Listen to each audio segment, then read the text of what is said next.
હવામાન અંગે અંબાલાલ પટેલે આગાહી કરી છે। તેમણે કહેવું છે કે ઉત્તર ગુજરાતના ભાગો સાબરકાંઠામાં વરસાદ જોવા મળશે। ઉત્તર સૌરાષ્ટ્રના ભાગોમાં ભારે વરસાદ રહેવાની શક્યતા છે।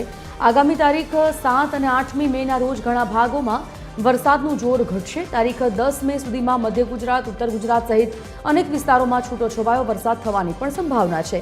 તારીખ 11 થી લઈને 20 મે સુધી ભારે આંધી, વંટોળ અને ભારે પવન, ગાજવીજનું પ્રમાણ રહેવાની સંભાવના છે। તારીખ 25મી મે થી 4 જૂન સુધી અરબ સાગરમાં એક હળવું સાયક્લોન બનાવવાની સંભાવના છે।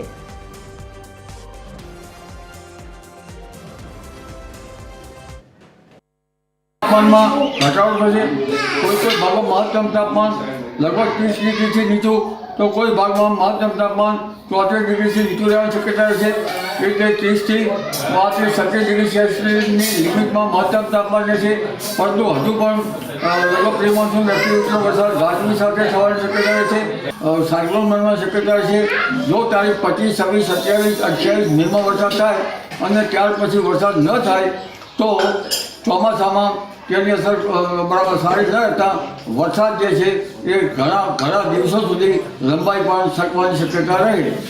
અથવા જેઠ સુદ બીજે જો વરસાદ ગાજવી સાથે થાય તો પણ વરસાદનો ગરમ ઘટી જતો હોય છે। એટલે હવે વરસાદ માટે દિગ્દર્શક તારીખ 25 મેથી 7 જૂન વચ્ચેનો સમય ગણાશે।